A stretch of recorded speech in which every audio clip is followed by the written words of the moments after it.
Welcome back. This is the second lesson recording for IM2, November 9th, 2020. Okay, so if you're given this triangle, okay, what should you be, which trig ratio should you be using?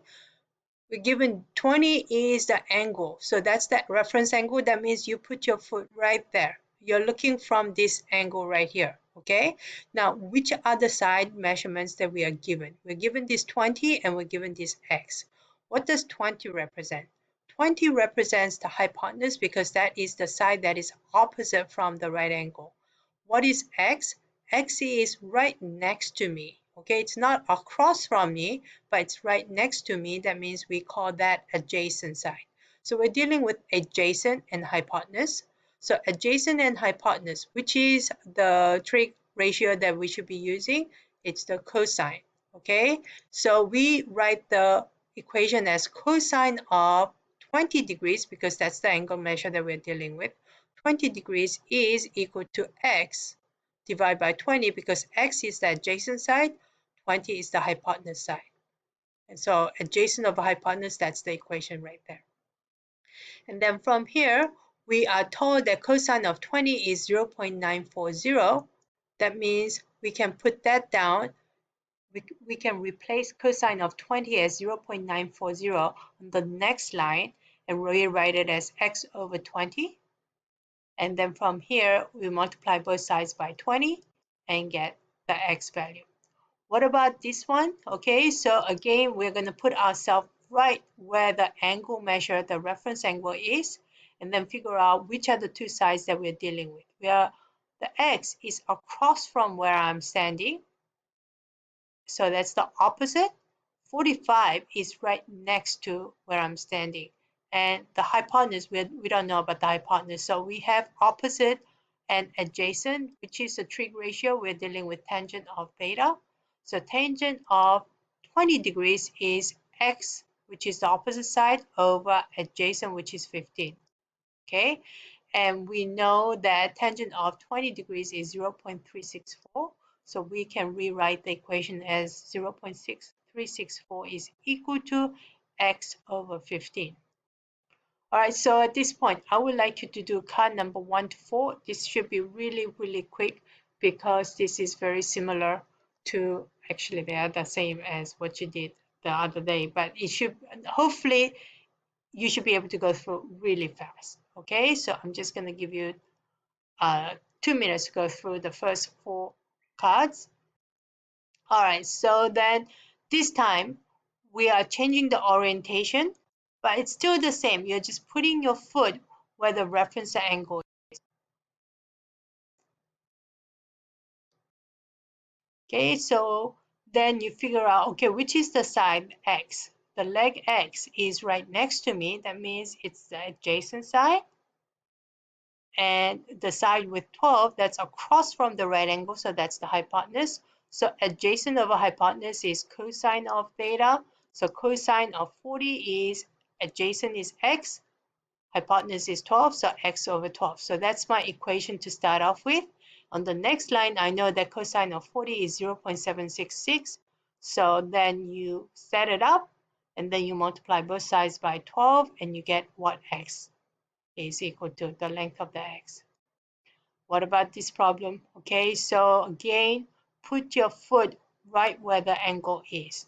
Okay, and look what is the side length x and what is the side length 14 representing? 14 is right across from where I'm standing, so that's the opposite. X is right next to where I'm standing, so that's the adjacent. So that means that we're dealing with opposite and adjacent. So we're looking at tangent of theta.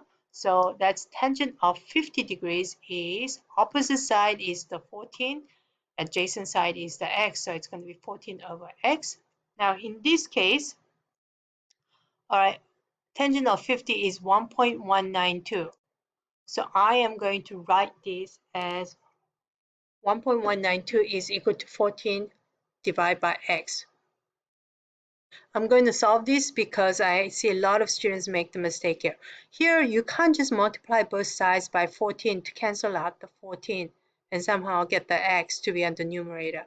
See, numerator as a x is the denominator. It's the bottom number of the fraction. We don't want that. So we need to somehow bring the variable x to the top. How do we do that? We need to multiply both sides by x. Then you get 1.192 x is equal to, this cancels out to be 14. Then from here, you are dividing both sides by 1.192 and 1.192. And so then x is really 14 divided by 1.192. And this is when you pull out your calculator to figure out what x is.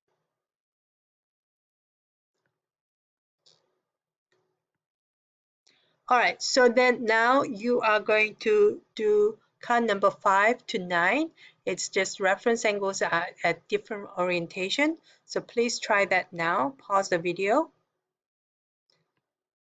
All right, so what you should have figured out, okay? Now let's bring it up one more notch, okay? So far we've only dealt with angles that are 10, 20, 30, 40, 50, 60, 70, 80 degrees, okay? What about angles in between?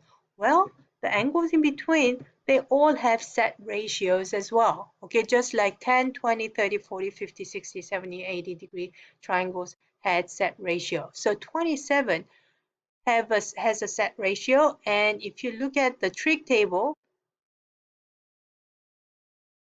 okay, so this is the trig table that is on your on the canvas, as well as you can get access to this.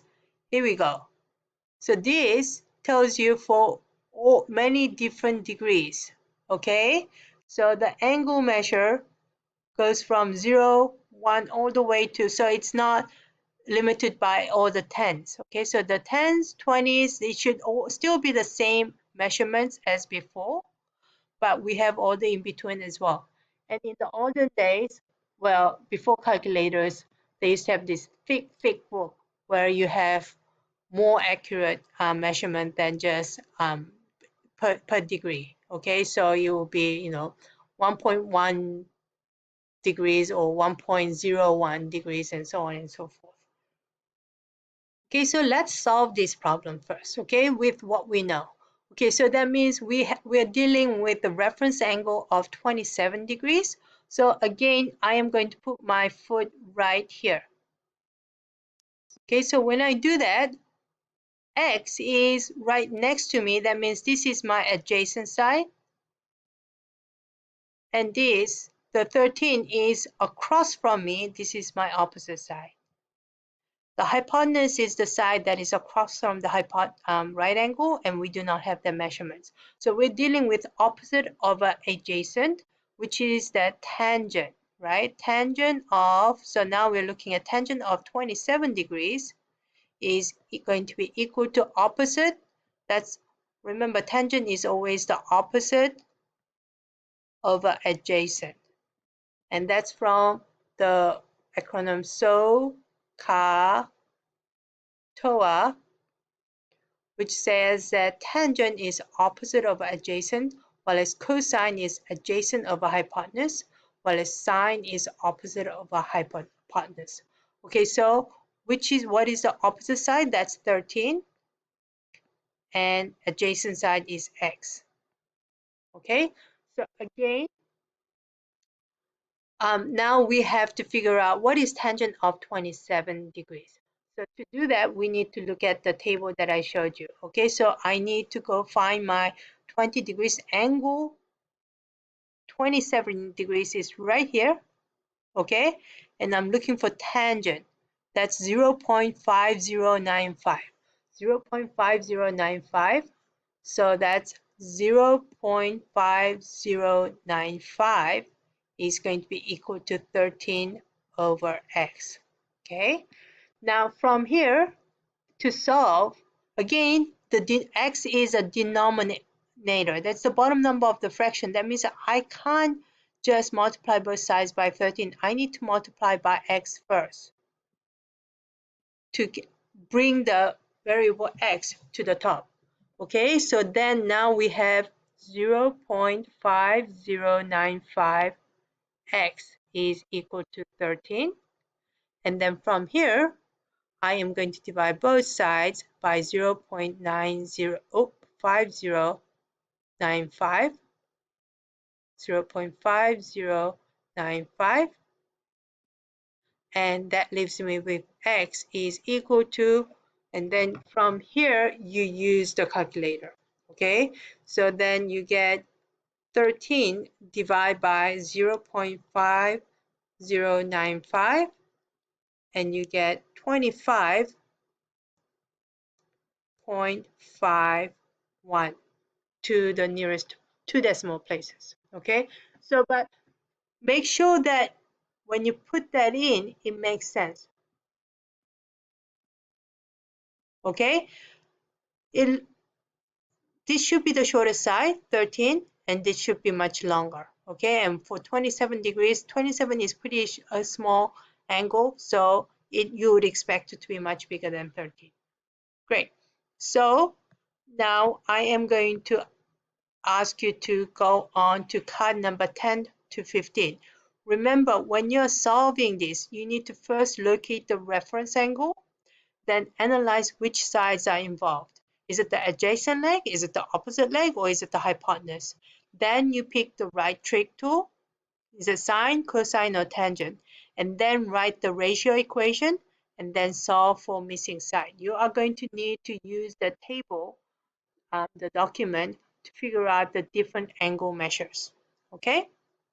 So please pause the video and complete card number 10 to 15 now. Okay, so assuming that you've done the Desmos exercise, let's move on to another topic. We're going to tackle diamond problems. Okay, so if you're given two numbers and you're given this pattern of diamond shape with the number 1 and number 2. So in this case, 18 is the first number, 2 is the second number. And what you put on the top of the diamond is you multiply number 1 and number 2 to get the top number. And to get the bottom number, you are adding whatever number is from number 1 and number 2 to get the bottom number. Okay, so let me explain by doing the example. Okay, so in this case, all right, so first thing I am going to do is we're told that the top number is going to be a times b. So we're given this is number 1, number 2, a times b. What's a times b? That's 15. So I'll write 15 there. Okay, so because 3 times 5 is 15. Okay, 3 times, so for the bottom number, it's 3 plus b, a plus b. So you add these two numbers, 3 plus 5 is 8. So that's going to be my number there. Okay, for the top number, what am I going to do? Multiply for the top number. Negative 6 times 1 is negative 6. You add this, negative 6 plus 1 is negative 5. 0 times 9 is 0. 0 plus 9 is 9. Okay, let's bring up a notch. Okay, it's the same pattern. The top number is going to be multiply. The bottom number is additional sum of two numbers. Okay, so one number multiplies to itself to be 21. This number has to be 3. Okay, when you add 7 plus 3, you get 10. Okay, one number plus 3 is equal to 7. It has to be 4. 3 times 4 is 12. Okay, this time we don't know both of the numbers. We don't know the number 1 or number 2, but we know that when you multiply the two numbers together, then it's going to get me 4. And if I add those two numbers together, it's going to give me 5.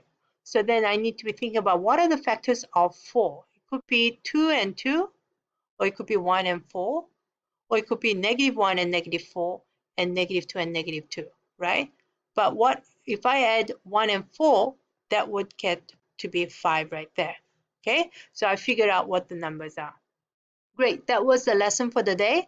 So please complete the confidence check card on Desmos. That's the last card. And write on the table of content on the notebook that what we did was using trig ratios to solve missing sides. Thank you for listening.